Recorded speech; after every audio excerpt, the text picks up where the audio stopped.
Boa tarde a todos, mesmo os corajosos, com essa tarde prometendo bastante chuva, né? Alguns corajosos vieram, então a gente vai se esforçar para que valha muito a pena aquilo que a gente for abordar, que nos proporcione uma reflexão, uma oportunidade da gente enxergar tantas possibilidades que se apresentam à nossa vida.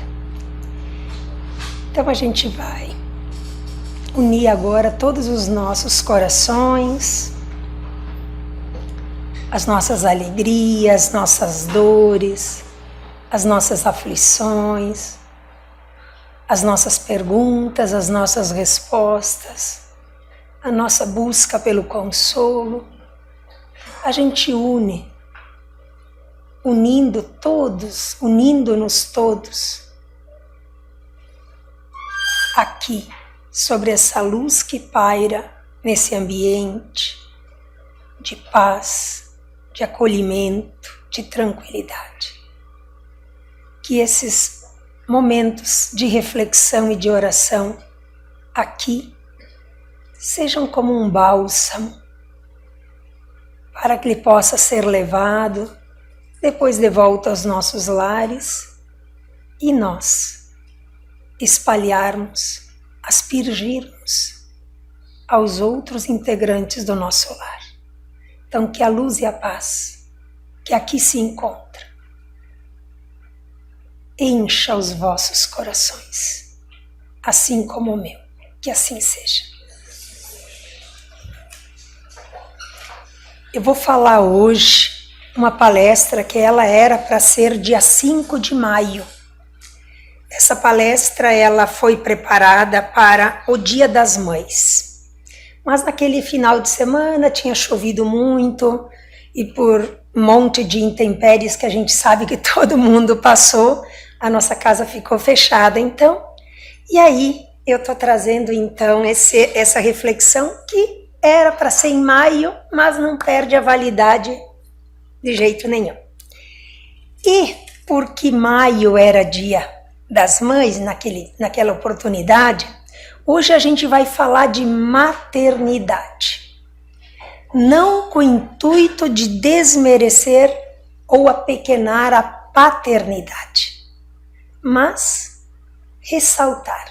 E também a gente sabe que nesta encarnação, uns são homens, outras são mulheres, mas quantas outras oportunidades a gente já teve de ser mãe?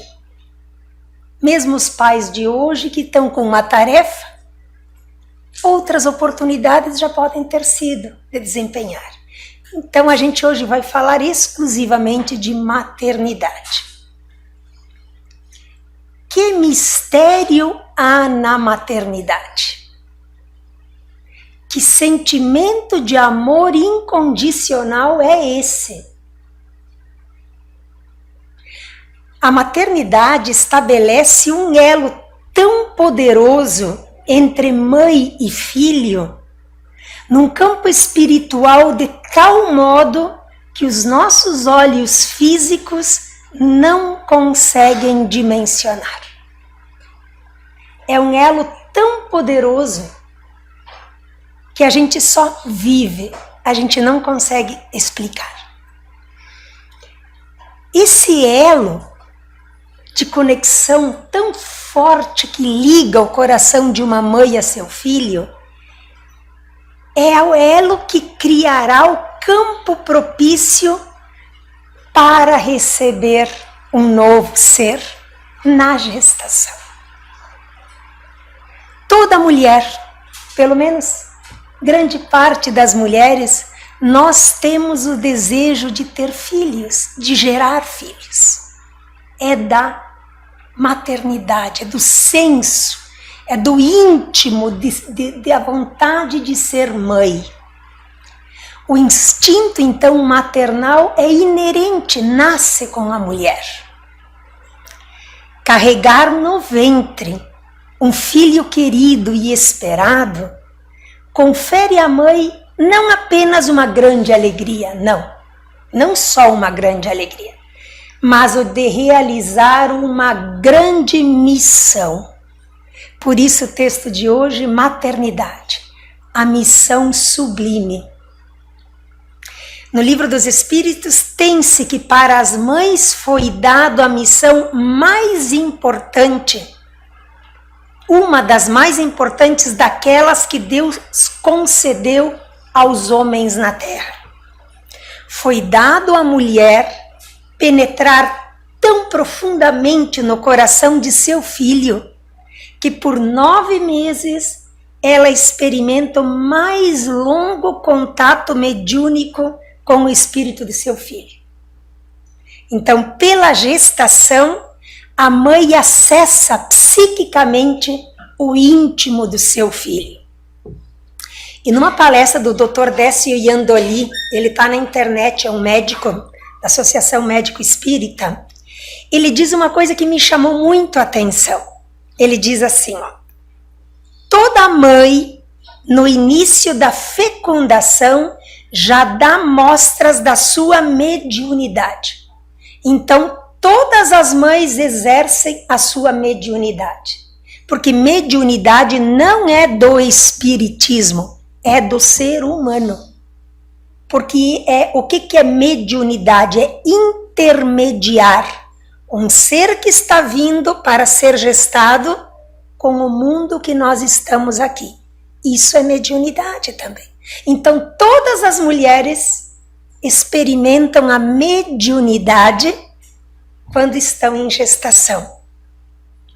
Ele diz que quando a mãe recebe, então, a missão de ser mãe, ela doa o ectoplasma, que é uma substância que está dentro das nossas células do corpo, a gente doa para que os construtores da vida espiritual façam a ligação daquele ser que está vindo do seu perispírito com o zigoto, que é o óvulo e o espermatozoide que se juntaram. Então ela doa aquele ectoplasma e há uma conexão do espírito que vai ser gestado. E a partir dali, por 9 meses intensos de compartilhamento do seu íntimo com o novo ser que vai chegar, ela tem a certeza de que ela o sente, de que nós sentimos os nossos filhos, que nós conversamos com ele e que ele nos entende. E é uma certeza tão grande que a gente tem de que a gente conversa com o nosso filho na gestação, que vai gerando uma intimidade tão estreita, que a gente corre o risco de se sentir propriedade daquele filho, se sentir dono daquele filho. É uma intimidade tão grande que quando o filho nasce, a mãe sempre sabe se o filho está bem. Não adianta mentir, a gente olha, a gente já sabe o jeito de andar, o jeito de falar, o jeito de chegar em casa, o jeito de sentar. A gente já sabe se ele está bem ou se está mal. É uma intimidade que se desenvolveu, que a gente lê o sentimento do filho. A gente diz que as mães têm olhos invisíveis, mesmo quando ela está de costas. Eu me lembro quando os meus filhos eram pequenos, eles estavam aprontando alguma, a gente já chegava na hora. E eles me diziam, ai mãe, né? Ai mãe, como que tu viu? Eu digo, as mães têm um olho pelas costas, né? Então, e é verdade. É porque a gente sente. Ressaltar a grandiosidade da missão de uma mulher, de uma mãe, é a gente ter a noção da tarefa que nos é dada no mundo espiritual, do mundo espiritual, para a gente implementar aqui lições de caridade, de amorosidade, de um amor incondicional, de não medir esforços. Uma mãe que ama é sempre incansável. Ela não desiste nunca. Tem um caso no livro do Nosso Lar, quem não leu, e puder ler, a gente vai ver um capítulo que a mãe do André Luiz, que é o personagem principal, ela foi um ser aqui na Terra, que ela era um ser elevado, um ser mais acima. E ela se reencontra então com seu filho no mundo espiritual, e ele diz: mãe, onde está o pai? Ela diz: olha, o pai não está assim, o pai, eu visito ele nas colônias espirituais, mas ele não me enxerga, porque ele está muito fechado dentro das suas más experiências que ele trouxe daqui da Terra. E aí ele diz: mas ele está com quem? Ele diz: ele está com as suas 2 amantes que ele teve aqui na Terra. E ele está sofrendo. E eu não desligo dele nem um minuto. Eu já fiz muitas e muitas e muitas visitas a ele para que ele me veja, para que eu possa ajudá-lo a superar as suas imperfeições. E o André Luiz diz assim: e aí, o que a senhora vai fazer? Ela diz assim: teu pai e eu voltaremos ao mundo físico e nos reencontraremos novamente. Aí o André Luiz já entendeu. E as 2 amantes? Ela diz: eu as receberei como filhas. Porque só uma mãe com um poder grandioso de amar consegue superar dores e perdoar. Então esse é um caso que está relatado no livro Nosso Lar. Olhem a grandiosidade então de uma mãe. Em suas mãos está a de ensinar e educar corações dos seus filhos, que amanhã serão os que governarão a terra, que dirigirão as nossas cidades, as nossas empresas, as nossas escolas, as nossas famílias. Tem a missão de ensinar a amorosidade dentro das suas profissões aos seus filhos, a honestidade dos seus atos, a internalização da alegria de um dever cumprido, ensinar a ordem e a higiene no lar, o respeito aos mais velhos e o respeito a todos, o amor ao planeta, aos animais, o cuidado com a natureza. Tem a missão de desenvolver a espiritualidade da conexão com Deus. Elas têm a tarefa de ensinar a amar, dando o exemplo. É tamanha a responsabilidade de uma mãe que, muitas vezes, eu até comentei aqui na casa, nós deveríamos ter uma escola de pais aqui. Uma evangelização de pais.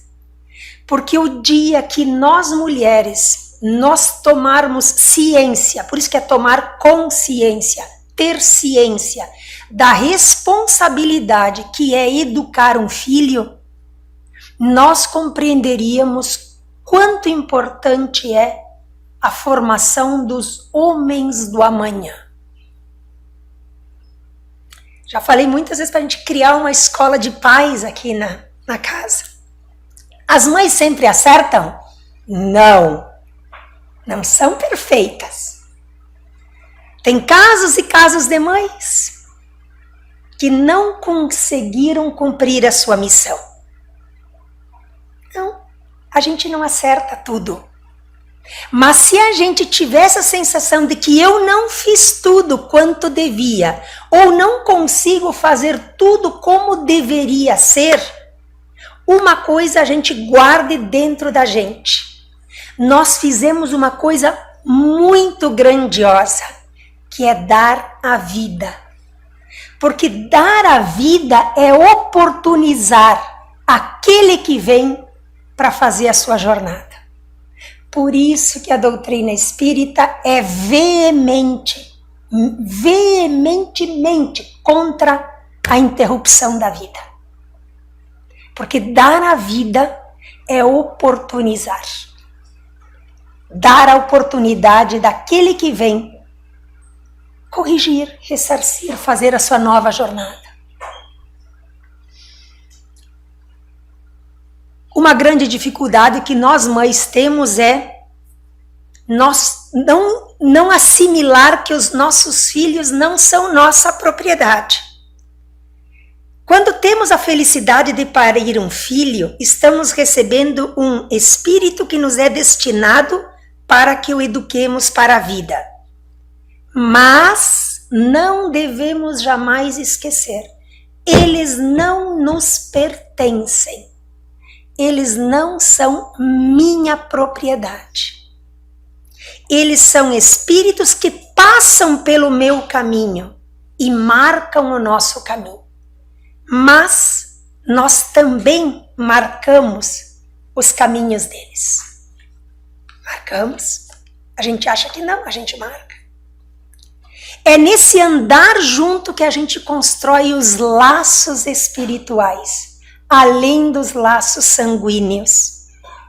Por isso que tem lá na parábola, lá na passagem do Evangelho de Jesus, família sanguínea e família espiritual.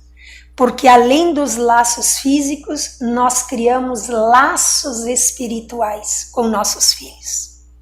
Fortes, fortíssimos.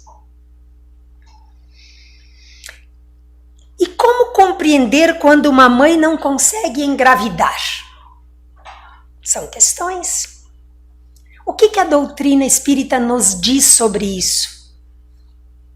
Como lidar com as dificuldades de ser mãe? Tem muitas mães, muitas mulheres que choram a dificuldade, que não conseguem engravidar.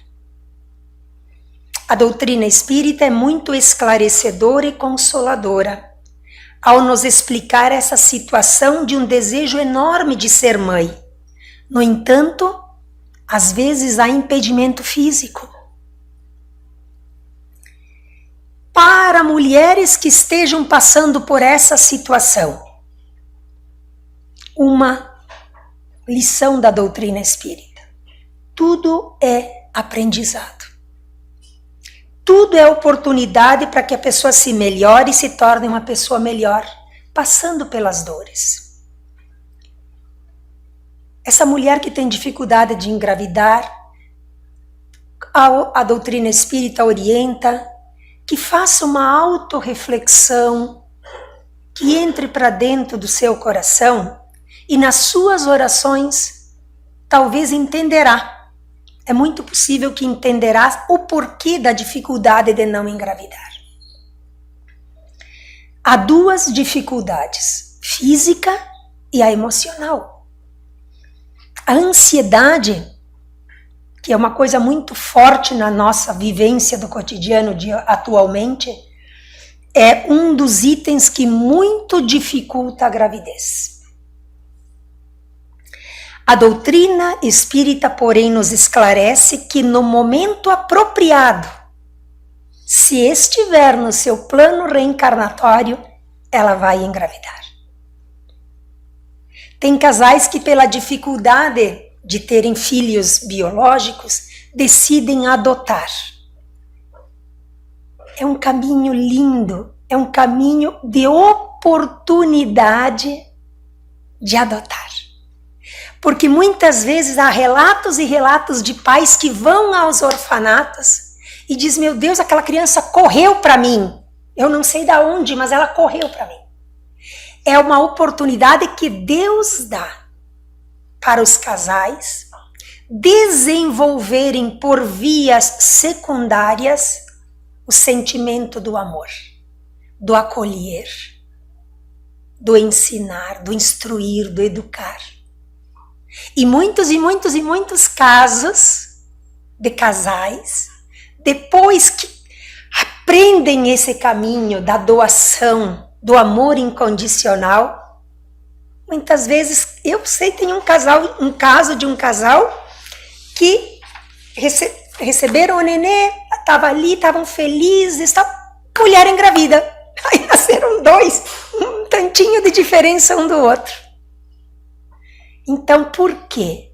Porque aquela lição, às vezes, é para desenvolver o coração da gente através, muitas vezes, da dor, para a gente lapidar, moldar as nossas não exigências de amar. Por que só amar aquele que saiu de mim? Muitas vezes tem caminhos que nos conduzem a pessoas e a entes que de outras vidas retornaram para a nossa prova. Agora eu vou falar de uma situação bem dolorosa, que é quando um coração de mãe sangra pela perda de um filho. Essa é uma dor que eu não tenho capacidade de falar. Mas, se eu puder orientar, eu vou usar uma passagem do Divaldo, que ele diz assim: quando morre alguém, nós temos o direito de chorar. E nós sofremos. Mas nós devemos inverter o pensamento dizendo: tudo que estava dentro das minhas possibilidades, eu fiz. Esse espírito tinha que voltar para casa. E eu não tenho direito de impedir. E ao invés de chorar, que é um sentimento nobre, a gente tem direito de sentir a tristeza, de viver a dor. Alegre-se, porque Deus lhe concedeu a alta honra de oferecer a esse espírito amado o melhor de você antes da sua partida. E tem um caso do Dr. Sérgio Felipe de Oliveira, outro. Então esse que eu citei foi uma passagem de uma palestra do Divaldo. E esse outro caso é do Dr. Sérgio Felipe de Oliveira, é um médico espírita, muito estudioso. É lindo de ver as palestras deles, porque eles são palestras fundamentadas na ciência. Que ele é professor da Universidade de São Paulo. E eles têm, então, instalaram nessa universidade o Instituto da Vida que não cessa. A vida não termina. A vida não termina com a deixada do corpo físico. E ele disse assim, eu tive a oportunidade de atender nesse instituto uma senhora italiana, católica, fervorosa. Ela chega no instituto, lá na universidade, e ela diz assim: doutor, nós perdemos nossa filha com 12 anos de idade. Eu e meu marido não paramos de chorar. Porém, eu te venho relatar uma situação. Ela disse, eu, católica, não acreditando em muitas coisas que a doutrina espírita prega, eu tive um sonho, mas não foi um sonho, foi um encontro. E essa minha filha veio para mim presente, ela disse, foi um encontro. Ela veio e tinha ramalhetes de flores na mão. E ela espalhava as pétalas das flores, me indicando um caminho.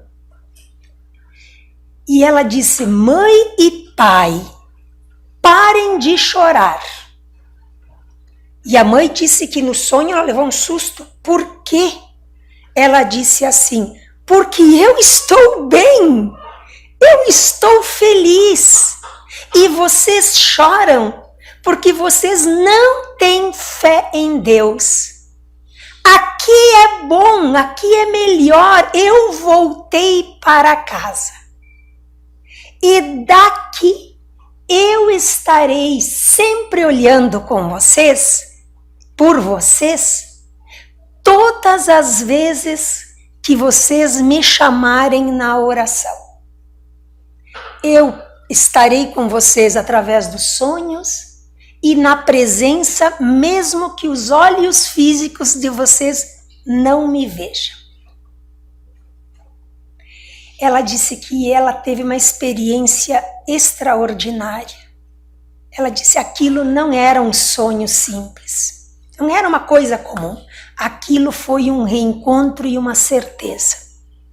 Hoje ela já tem 80 anos, essa senhora, e ela disse assim que aquilo mudou a vida dela, porque a partir dali ela passou a compreender que aquela filha tinha estado com ela o tempo suficiente para que ela cumprisse a sua jornada.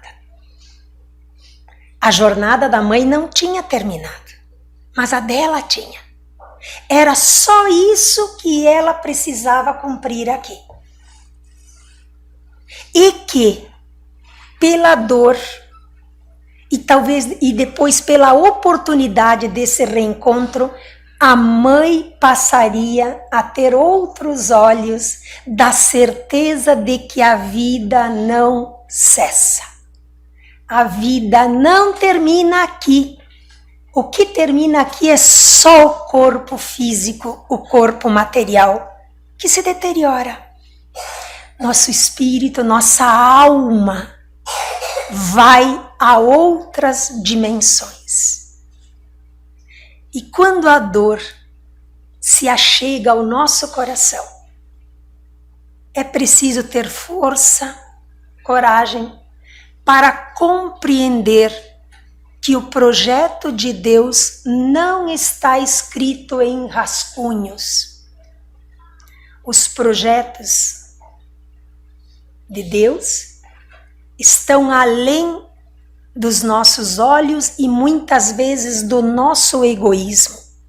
Nós temos a tendência de achar que nós damos o rumo das coisas. Nós vamos dizer o que é bom primeiramente para mim, que aquilo não me cause dor. Quem quer perder um filho?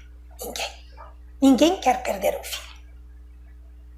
Mas quando a doutrina espírita, essa que consola o nosso coração, nos traz claramente, com toda certeza, de que aqui é uma jornada, aqui é uma experiência, aqui é só uma vivência. E que depois de é como numa escola, a gente fica um ano, entra em férias, depois volta, entra em férias de novo. Assim é a vida do espírito. Quando troca de ano, troca de assuntos, de matéria da escola, de professores, de colegas muitas vezes, até de cidades muitas vezes. Então a vida, ela é ciclos, jornadas. Esta jornada, ela tem um papel, cumprir aquela tarefa e desenvolver em nós, dentro do nosso coração, todas as possibilidades de eu me transformar.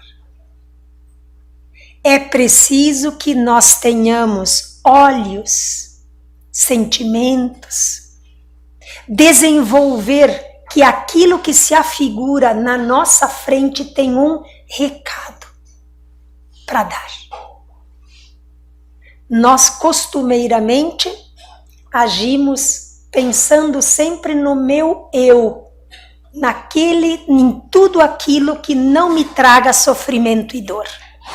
Mas é preciso que a gente abra o nosso coração e os nossos sentimentos mesmo através da dor. Que algo melhor está determinado. E na certeza então de que a vida não termina, a vida não cessa e as nossas convivências não se encerram na experiência física. Então, eu vou terminar a nossa reflexão com a última mensagem dizendo: a maternidade, seja pelo caminho biológico ou pela adoção, é um caminho que Deus nos oferece para o exercício do amar, do acolher, do orientar e do conduzir. Deus usa muitas formas de ofertar aos nossos corações a oportunidade de exercitar o amor e assim transformarmos o nosso coração. Que esse encontro então tenha sido proveitoso, tenha sido um aprendizado para a gente refletir e que a nossa compaixão para aquelas mães que sofrem seja sempre verdadeira e acolhedora. Que a gente abrace as suas dores, agradecendo a Deus por não passar por tamanho sangramento de coração. Então agora a gente vai fechar os nossos olhos, através do passe que vem do alto. Imaginemos luzes, pétalas de rosas perfumadas caindo sobre nossos corpos, que elas adentrem o nosso coração, que elas sejam fortalecimento, que elas sejam gratidão, a oportunidade de experimentar o dom da vida, de gerar um novo ser. Que o nosso coração se expanda cada vez mais na compaixão para os que sofrem, no amparo que eu posso dar, nem que seja através de um abraço ou de uma palavra. Gratidão, Senhor, gratidão, Jesus, gratidão a toda a espiritualidade que aqui se encontra, para fornecer, para encher o nosso coração de luz e vida. Sigamos então essa semana que se adentra. Que todos tenham paz nos seus trabalhos, nas suas famílias e especialmente nos seus corações. Que assim seja.